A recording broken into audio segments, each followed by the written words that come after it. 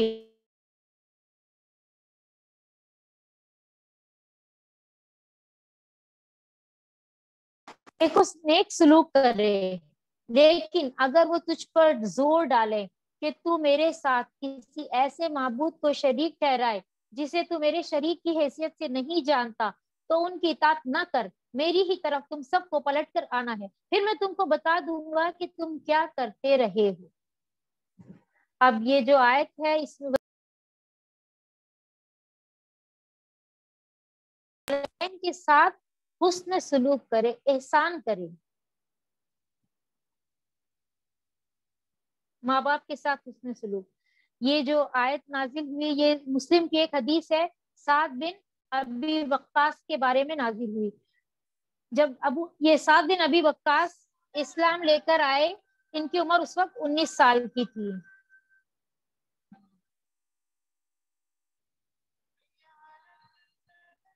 ایک منٹ، اذان ہو رہی ہے. بسم اللہ الرحمن الرحیم. تو جب سعد بن ابی وقاص جب مسلمان ہوئے، ان کی ماں جو ابو سفیان کی بھتیجی تھی، اس نے کہا کہ جب تک کہ تو انکار نہیں کر دے گا، یعنی کہ اس دین کا، تب تک میں نہ کھاؤں گی، نہ پیوں گی، نہ سائے میں بیٹھوں گی. اور ماں کا حق ادا کرنا تو اللہ کا بھی حکم ہے نا. تو اللہ تعالیٰ نے کہا ہے نا، تمہارا نبی بھی کہہ رہے ہیں کہ اللہ کا حکم ماں باپ کی فرما برداری کرو. تو میری بات نہ مانے گا تو اللہ کی بھی نافرمانی کرے گا. اب اس بات پر جو سعد رضی اللہ تھے بہت پریشان ہوئے اور رسول اللہ کے پاس آ کر کہا کہ یہ ساری بات ہے، میں کیا کروں. اس پر یہ آیت نازل ہوئی. اور بھی بہت سے لوگوں کے ساتھ اسی قسم کے معاملے ہوئے کہ جب وہ لوگ ایمان لاتے تو ان کے کبھی فیملی ان کو بلیک میل کرتی، کبھی ان کو کسی طرف سے پریشر کیا جاتا. تو اللہ تعالیٰ نے کہا کہ والدین کے ساتھ احسان کرنا ہے، ماں باپ کے ساتھ ہر حال میں. ہم نے پہلے پڑھا تھا جناح ذل، اپنے بازو جھکا کے رکھو، ان کے سامنے اف بھی مت کرو. تو یہ جو ہے یہ تو سب اللہ کا حکم ہے. لیکن اگر ماں باپ اللہ تعالیٰ کی نافرمانی کا حکم دے تو اس کو نہیں ماننا ہے، کیونکہ اللہ سبحانہ تعالیٰ کا حق سب سے اوپر ہے، ماں باپ کے حق سے بھی زیادہ. والدین کا حق بہت بڑا ہے، لیکن یہاں تک کہ مشرکین اگر والدین بھی ہو، اگر مشرک بھی ہو والدین، تو ان کے ساتھ بھی صلہ رحمی کرنی چاہیے. اللہ کے جو نافرمان والدین ہیں ان کے ساتھ بھی اس نے سلوک کرنا ہے. لیکن اگر وہ اس معاملے میں کہیں کہ اللہ کے ساتھ شرک کا حکم دے یا دین کے کوئی بات کو کرنے کو منع کرے تو اس میں کمپرومائز نہیں کرنی ہے. عبداللہ بن ابی جو منافقین کا سردار تھا، ان کا بیٹا سچا مسلمان تھا. ایک دفعہ نبی صلی اللہ علیہ وسلم گزرے تو آپ گدھے پر سوار تھے، تو اس کے گدھے کے چلنے کی وجہ سے جو غبار اڑا تو اس نے بڑی نفرت سے کہا کہ ابن ابی کبشہ نے ہم پر غبار اڑایا. تو عبداللہ بن ابی کے بیٹے کو بہت غصہ آیا اور اس نے اٹھ کر کہا، اے اللہ کے رسول صلی اللہ علیہ وسلم، اس ذات کی قسم جس نے آپ کو عزت دی ہے اور آپ پر کتاب نازل کی ہے، میں اس کا سر قلم کر کے آپ کے پاس لے آتا ہوں. یعنی اپنے باپ کے لیے کہا کہ اس نے آپ کی شان میں گستاخی کی ہے، میں اس کا سر کاٹ کے لا دیتا ہوں. تو آپ صلی اللہ علیہ وسلم نے کیا فرمایا؟ نہیں، بلکہ تم اپنے باپ سے نیکی کرو اور اس نے صحبت سے پیش آؤ، یعنی کہ اس کے ساتھ سلوک اچھا کرتے رہو. یہ نہیں کہا کہ آپ بات بند کر دو. یہ ہمارے دین کی تعلیم ہے. کبھی کبھی ایسا ہوتا ہے نا، کوئی لوگ مطلب دین پر آتے ہیں، جوش میں ہو جاتے ہیں، کہ ہمارے ماں باپ تو سود لیتے ہیں، ان کی کمائی تو حرام کی، اب ہم ان سے بات بھی نہیں کریں گے، اب ان کے گھر بھی نہیں جائیں گے، ہم کو ان سے کوئی تعلق نہیں رکھنا، یہ نہیں کرنا ہے۔ حسن سلوک، صلہ رحمی ہمیشہ کرنی ہے، بس اللہ کی نافرمانی نہیں کرنی ہے، اس معاملے میں ان کا کہنا نہیں ماننا ہے۔ وہ جو کچھ کر رہے ہیں وہ ان کا اپنا عمل ہے، اس کا حساب اللہ تعالیٰ کر لیں گے، لیکن آپ کو جو کہا گیا ہے بس اس کے، کیونکہ ہم سے صرف ہمارے اعمال کے بارے میں پوچھا جائے گا نا، اور وہ لوگ جو ایمان لائے ہوں گے اور جنہوں نے نیک اعمال کیے ہوں گے، ہم ان کو ضرور صالحین میں داخل کریں گے۔ لوگوں میں سے کوئی ایسا ہے جو کہتا ہے کہ ہم ایمان لائے اللہ پر، مگر جب وہ اللہ کے معاملے میں ستایا گیا تو اس نے لوگوں کی ڈالی ہوئی آزمائش کو اللہ کے عذاب کی طرح سمجھ لیا۔ اب اگر تیرے رب کی طرف سے فتح اور نصرت آ گئی تو یہی شخص کہے گا ہم تو تمہارے ساتھ تھے۔ کیا دنیا والوں کے دلوں کا حال اللہ کو بخوبی معلوم نہیں ہے؟ اب یہ کمزور ایمان والوں کے، جن کے دلوں میں کمزوری تھی، یہ بتایا جا رہا ہے کہ پہلے تو کہتے تھے کہ اللہ پر ایمان لائے، لیکن جب اگر ان پر کوئی آزمائش آتی ہے، اللہ تعالیٰ ان کو آزماتا ہے کیا یہ بندہ جنت کے لائق ہے، تو جب اس پر تھوڑی آزمائش آتی ہے تو وہ کہتا ہے کہ یہ تو عذاب آ گیا میرے اوپر، میں تو پکڑا گیا۔ تو یہ جو دل کی باتیں ہیں، ہاں، اور جب کوئی کامیابی آتی ہے تو کہتا میں تو اسلام پر ہی تھا نا، میں تو تمہارے ساتھ ہی تھا نا۔ تو کیا لوگ یہ نہیں جانتے کہ اللہ تعالیٰ تو دلوں کا حال جانتا ہے؟ لوگوں کو جو نیتوں پہ پکڑ ہوگی، دلوں کے حال جانے جائیں گے، جانچے جائیں گے، جو وہاں پر میزان رکھا جائے گا وہاں پہ سب کچھ تولا جائے گا۔ اور اللہ کو تو ضرور یہ دیکھنا ہی ہے کہ ایمان لانے والے کون ہیں اور منافق کون ہیں۔ یہ کافر لوگ ایمان لانے والوں سے کہتے ہیں کہ تم ہمارے طریقے کی پیروی کرو تو تمہاری خطاؤں کو ہم اپنے اوپر لے لیں گے، حالانکہ ان کی خطاؤں میں سے کچھ بھی وہ اپنے اوپر لینے والے نہیں ہیں، وہ قطعاً جھوٹ کہتے ہیں۔ یہ جو لوگ ایمان لا رہے تھے تو ان کے جو فیملی تھی، ان کا جو خاندان تھا، ان کے جو گھر والے تھے، وہ کہتے تھے کہ بھئی تم یہ کرو کہ یہ تم کو یہ گناہ ڈرا رہے ہیں تو تم ڈرو مت، یہ جو تمہاری ساری گناہ ہے، ساری خطائیں، یہ ہم ذمہ داری لے لیں گے کہ بھئی ہم بڑے تھے، ہم نے کہا تھا ان کو کہ یہ مت کرو، تو یہ جو سارے بوجھ ہم تمہارے اٹھا لیں گے۔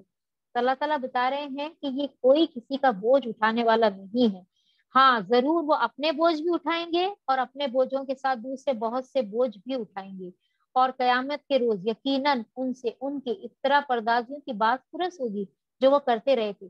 یعنی کہ یہ صرف یہ نہیں ہے کہ تم نے کہا نہیں بھی جانے تو میں تو ایمان لاؤں، میں تو یہ کرتا ہی رہوں گا، لیکن جن لوگوں نے بھٹکایا ہے، کسی کو گمراہ کیا ہے اپنی باتوں سے، اپنے عمل سے، اپنے طریقوں سے، تو وہ اپنا تو وہ بوجھ ہی اٹھائیں گے ہی، اور ساتھ ہی دوسرے لوگوں کو جنہوں نے بھی اس کو دیکھ کر گمراہی لی، جو بھی گمراہ ہوا، وہ سب کچھ اس کے ساتھ بھی اس کے اعمال میں بھی لکھا جائے گا۔ یعنی کہ جیسے کہ ہم نے پڑھا تھا کہ جو ابن آدم تھا، ابن آدم اس نے جو قتل کیا تو اس کے قتل کا بوجھ، اور جو دوسرے قتل کر رہے ہیں ان سب کا بوجھ بھی اس کے اوپر ہوگا۔ ہم نے نوح علیہ السلام کو اس کے قوم کی طرف بھیجا اور وہ 50 کم 1000 برس ان کے درمیان رہا، آخر کار ان لوگوں کو طوفان میں آ گھیرا، اس حال میں کہ وہ ظالم تھے۔ اب یہ واپس سے بتایا جا رہا ہے، ہم نوح علیہ السلام کا پڑھ چکے ہیں کہ ان کی قوم نے آپ صلی اللہ علیہ وسلم جو تبلیغ کر رہے ہیں اور یہ جو پریشانیاں آ رہی ہے، یہ جو مصیبتیں آ رہی ہے، ابھی تو چند سال ہی ہوئے ہیں، نوح علیہ السلام کو دیکھو، آپ کے دل کو تسلی دی جا رہی ہے نا کہ 9,500 سال انہوں نے انتھک کوششیں کی، ہر حال سے لوگوں کو پکارا، لیکن وہ جو ظالم تھے وہ نہیں مانے، ان کا اتنا 1000 سال کی تبلیغ بھی ان کا کچھ بھی نہیں کر سکی، تو پھر آخر ان کا انجام کیا ہوا؟ ان کو ایک طوفان نے آ گھیرا اور وہ سب غرق کر دیے گئے۔ پھر نوح علیہ السلام کو اور کشتی والوں کو ہم نے بچا لیا اور اسے دنیا والوں کے لیے ایک نشان عبرت بنا کر رکھ دیا۔ یعنی کہ جو کشتی تھی یا جو وہ لوگ تھے ان سب کو اللہ نے بچایا اور ان سب کو دنیا کے لیے نشان عبرت بنا دیا۔ یعنی کہ جب وہ پورا پانی چڑھا اور وہ کشتی ایک بچی، ایک پہاڑ پر ٹکی، اور واپس سے جب دنیا بسی تو کافی برسوں تک وہ ایک نشان کی طرح تھی، یعنی کہ اس سے عبرت حاصل کی جائے کہ یہ کیسی اللہ کی رحمت تھی کہ وہ اللہ نے اس کو کشتی کو بنوایا بھی اپنی نگرانی میں اور نکالا۔ اور ابراہیم علیہ السلام کو بھیجا جبکہ اس نے اپنی قوم سے کہا اللہ کی بندگی کرو اور اس سے ڈرو، یہ تمہارے لیے بہتر ہے اگر تم جانو۔ تم اللہ کو چھوڑ کر جنہیں پوج رہے ہو وہ تو محض بت ہے اور تم ایک جھوٹ گھڑ رہے ہو، در حقیقت اللہ کے سوائے جن کی تم پرستش کرتے ہو وہ تمہیں کوئی رزق بھی دینے کا اختیار نہیں رکھتے۔ اللہ سے رزق مانگو اور اسی کی بندگی کرو اور اس کا شکر ادا کرو، اسی کی طرف تم پلٹائے جانے والے ہو۔ یعنی کہ جو تم جس کو بھی پوج رہے ہو، جس کو بھی تم نے عبادت کے لائق سمجھا ہوا ہے، جس کی بھی تم کہنا مان رہے ہو، وہ سب کیا ہے؟ تمہارا من گھڑت جھوٹ ہے۔ یہ تم نے خود بت بنائے ہیں، یہ لکڑی کے، پتھر کے، جو بھی تم نے بنائے ہیں۔ تو یہ کیا چیزیں تمہیں کچھ رزق دے سکتے ہیں؟ الٹا تمہیں ان پہ چڑھاوے چڑھانا پڑتا ہے۔ رزق دینے کا اختیار صرف اللہ کے ہاتھ میں، تو تم اسی سے مانگو، اسی کی بندگی کرو، اسی کے بندے بن کر رہو، اسی کا شکر بھی ادا کرتے رہو، اسی کی طرف تم کو لوٹ کر جانا ہے۔ اللہ تعالیٰ سب نعمتوں کے بارے میں سوال کریں گے نا۔ اور اگر تم جھٹلاتے ہو تو تم سے پہلے بہت سی قومیں جھٹلا چکی ہیں، اور رسول صلی اللہ علیہ وسلم پر صاف صاف پیغام پہنچا دینے کے سوائے کوئی ذمہ داری نہیں ہے۔ یعنی کہ صرف بات پہنچا دو، اب یہ مانتے ہیں تو ان کی مرضی، اگر یہ نہیں مانتے ہیں تو ان کا وبال، اس کا وبال ان کے سر ہے۔ کیا ان لوگوں نے کبھی دیکھا ہی نہیں کہ اللہ تعالیٰ کس طرح خلق کی ابتدا کرتا ہے پھر اس کا اعادہ کرتا ہے؟ یقیناً یہ اعادہ تو اللہ کے لیے آسان تر ہے۔ مشرکین مکہ ایک بات یہ بھی کہتے تھے نا کہ جب ہم مر جائیں گے، مٹی ہو جائیں گے، تو پھر ہم کیسے بنیں گے؟ تو کیا تم نے دیکھا نہیں کہ انسان کس طرح سے پیدا ہوتا ہے، کس طرح سے بنتا ہے وہ، اور کس طرح سے بڑا ہوتا ہے؟ تو یہ سب کچھ کتنا مشکل ہے۔ یہ تو زیادہ آسان ہے کہ وہ ایک بار مرا، مٹی ہوا، اس مٹی میں سے اس کو واپس نکال لیا جائے گا، کہ جیسے کہ ایک بارش آئے گی جب وہ، اور سارے اٹھ کھڑے ہوں گے، جیسے کھیتیاں بیج میں سے سارے پودے نکلتے ہیں۔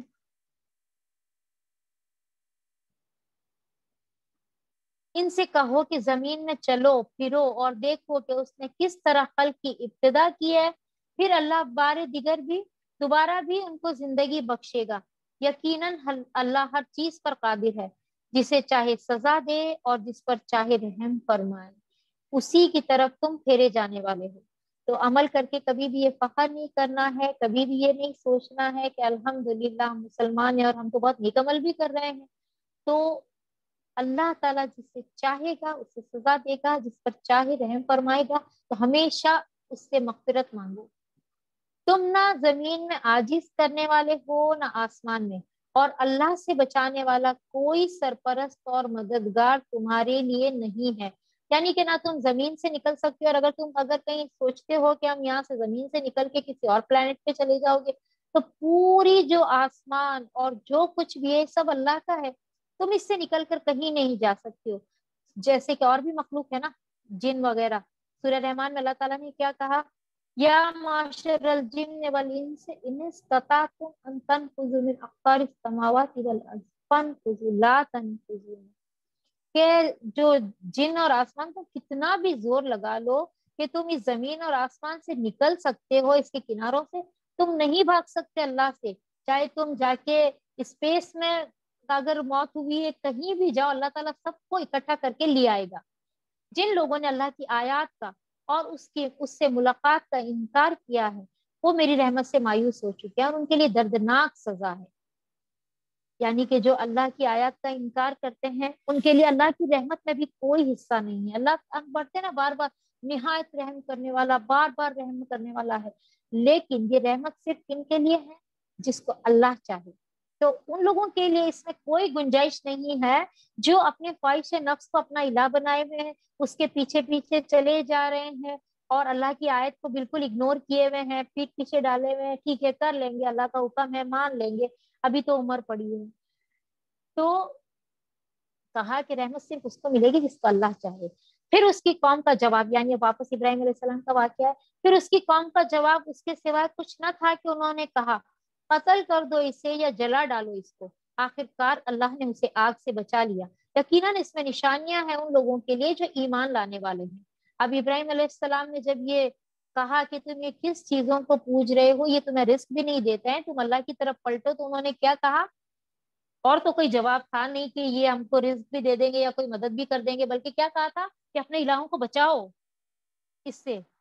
اور وہ جو ان کو توڑ بھی دیے تھے ابراہیم علیہ السلام نے بتوں کو، تو ان کو کتنا لاجواب ہو گئے تھے وہ لوگ، تو کوئی جواب تو تھا نہیں، تو کیا کہا؟ اب کیا کیا کہ اس کو تو قتل کر دو یا تو اس کو جلا ڈالو۔ تو یہ ایمان لانے والے جو لوگ ہیں ان میں ان واقعات میں نشانیاں ہیں اور اس نے کہا تم نے دنیا کی زندگی میں تو اللہ کو چھوڑ کر بتوں کو اپنے درمیان محبت کا ذریعہ بنا لیا ہے، مگر قیامت کے روز تم ایک دوسرے کا انکار کرو گے اور ایک دوسرے پر لعنت کرو گے اور آگ تمہارا ٹھکانہ ہوگی اور کوئی تمہارا مددگار نہ ہوگا۔ یعنی کہ جب قیامت آئے گی، جب یہ دنیا ختم ہو جائے گی، ابھی تو تم نے ان لوگوں کو محبت کا ذریعہ بنایا اپنے بتوں کے لیے، تم ایک دوسرے سے سب مل رہے ہو، سب تمہاری ساری جو تمہارے سارے فائدے ہیں جو تم لوگوں نے اس سے گھڑ رکھے ہیں، یہ سب یہاں پر ہی رہ جائیں گے، اور قیامت کے روز تم ایک دوسرے کا انکار کر دو گے۔ یہ سارے لوگ ایک دوسرے پہ لعنتیں بھیجیں گے، کہیں گے اللہ اس کو دوہرا عذاب میں اس کو ڈبل دے، تو وہ کہیں گے کہ ان کو بھی دگنا دو، ہم تو ان کو دیکھ کے بھٹکے تھے، کس تو اللہ تعالیٰ کیا کہیں گے، سب کے لیے دگنا عذاب ہے، وہی تمہارا ٹھکانہ ہے آگ، اور وہاں تمہارا کوئی مددگار بھی نہیں ہوگا، کوئی رشتہ داری نہیں، کوئی تمہارے اولیاء ولی، کوئی بھی تمہارے جو بت ہے، کوئی پیر ہے، کوئی بھی بابا ہے، جس کو بھی تم شفاعت کا ذریعہ جو بھی رکھتے ہو، وہ سب وہاں پر ختم ہو جائیں گے۔ اس وقت لوط نے اس کو مانا، فآمن لہ لوط، اور ابراہیم نے کہا اپنے رب کی طرف ہجرت کرتا ہوں، وہ زبردست ہے اور حکیم ہے۔ یعنی کہ ان پر ابراہیم علیہ السلام پر اور کوئی بھی ایمان نہیں لایا، بلکہ جو آگ میں بھی ڈال دیا گیا، یہ سارے واقعات ہم پڑھ چکے ہیں، صرف ایک اکیلے ان کے بھتیجے تھے لوط، وہ ایمان لائے اور انہوں نے ابراہیم علیہ السلام کے ساتھ ہجرت کی، اور ہم نے اسحاق اور یعقوب جیسی اولاد عنایت فرمائی، اور اس کی نسل میں نبوت اور کتاب رکھ دی، اور اسے دنیا میں اس کا اجر عطا کیا، اور آخرت میں یقیناً صالحین میں سے ہوگا۔ یعنی ابراہیم علیہ السلام اب ہجرت کر کے وہاں سے نکل گئے، اللہ تعالیٰ نے ان کو خوشخبریاں سنا دی، ان کو تو نبی بنایا ہی تھا، ان کے بیٹے کو، ان کے پوتے کو، ان کی ساری جو نبوت اور کتاب تھی پوری ابراہیم علیہ السلام کی نسل میں رکھ دی۔ یعنی کہ جو بھی نبی آیا وہ ابراہیم علیہ السلام کی نسل سے ہی آیا۔ اور ہم نے لوط کو بھیجا جبکہ اس نے اپنی قوم سے کہا تم تو وہ فحش کام کرتے ہو جو تم سے پہلے دنیا والوں میں کسی نے نہیں کیا۔ یعنی کہ جو ان کے اندر ان کی قوم میں جو برائی تھی، ہم جنس پرست تھی، وہ پورے عالم میں کسی نے نہیں کی جو تم کرتے ہو یہ برائیاں، اور تمہارا یہ حال ہے کہ مردوں کے پاس جاتے ہیں اور رہزنی کرتے ہیں اور اپنی مجلسوں میں برے کام کرتے ہو۔ یعنی کہ یہ جو کام کرتے تھے برائیاں، رہزنی، ڈاکہ، اور جو برے کام کرتے تھے وہ بھی کیا کرتے تھے، پبلکلی کرتے تھے، اوپنلی کرتے تھے، ان کو اس پر کوئی شرم آیا بھی نہیں تھی، جو برائی اپنی مجلسوں میں کرتے تھے۔ اور پھر کوئی جواب اس کی قوم کے پاس اس کے سوا نہ تھا کہ انہوں نے کہا لیا اللہ کا عذاب اگر تو سچا ہے۔ یعنی کہ کوئی ڈر بھی نہیں، جھٹائی دیکھو کہ کہتے چلو اللہ کا عذاب ہی لیا، ہم تو یہی کرنے والے ہیں، کہا تھا نا نکالو ان پاک باز لوگوں کو، اور کہا کہ عذاب لیا۔ لوط علیہ السلام نے کہا اے میرے رب ان مفسدوں کے مقابلے میں میری مدد فرما، یعنی پوری قوم کے خلاف دعا، ایک دعا، اور اللہ تعالیٰ نے ان سب کو ختم کر دیا۔ اور جب ہمارے فرستادے ابراہیم علیہ السلام کے پاس بشارت لے کر پہنچے تو انہوں نے اس سے کہا ہم اس بستی کے لوگوں کو ہلاک کرنے والے ہیں، اس کے لوگ سخت ظالم ہو چکے ہیں۔ اس کی تفصیل ہم پڑھ چکے ہیں سورہ ہود اور سورہ ہجر میں۔ تو اب جب یہ فرشتے پہنچے ابراہیم علیہ السلام کے پاس، ان کو بیٹے کی بشارت دی، بیٹے اور پوتے کی، تو ابراہیم اور پھر کہا کہ ہم وہاں پر ایک بستی پر عذاب بھی لے کر آئے ہیں جو بہت ظالم ہو گئے ہیں۔ ابراہیم علیہ السلام نے کہا وہاں تو لوط موجود ہے، لوط علیہ السلام موجود ہے۔ انہوں نے کہا ہم خوب جانتے ہیں کہ وہاں کون کون ہے، یعنی کہ ہم کو پتا ہے کہ کون ایمان لایا ہے، کون ان کے ساتھ ہے، کون ظالم ہے، ہم اسے اور اس قوم کو یعنی اور اس کی بیوی کے سوائے اس کے باقی سب گھر والوں کو بچا لیں گے، یعنی لوط کو بچائیں گے اور اس کے سارے گھر والوں کو سوائے ان کی بیوی کے، اس کی بیوی پیچھے رہ جانے والوں میں سے تھی۔ یہ جو تھی لوط علیہ السلام اس قوم کے نہیں تھے، یہ کہاں سے آئے تھے، ابراہیم علیہ السلام کے ساتھ ہجرت کر کے آئے تھے۔ ابراہیم علیہ السلام نے ان کو سدوم کی طرف بھیج دیا تھا کہ اس بستی میں جاؤ اور اللہ کا پیغام مناؤ، جیسے کہ ہم پڑھتے ہیں نا ہمیشہ کہ ہم نے عاد کی طرف اس کے بھائی ہود کو بھیجا ہے نا، اور سمود کی طرف ان کے بھائی صالح کو بھیجا، ان کے بھائیوں کو، یعنی کہ انہی کے ہم قوم لوگوں کو۔ لوط علیہ السلام جو تھے یہ ان کی قوم کے نہیں تھے، ان کو رسول بنا کر اس قوم کی طرف بھیجا تھا اللہ نے، لیکن جو ان کی بیوی تھی وہ اسی قوم میں سے تھی، تو اس کی جو ہمدردیاں تھی وہ ان لوگوں کے ساتھ تھی، اپنے لوگوں کے ساتھ تھی، مطلب وہ اس کو برائی نہیں سمجھتی تھی.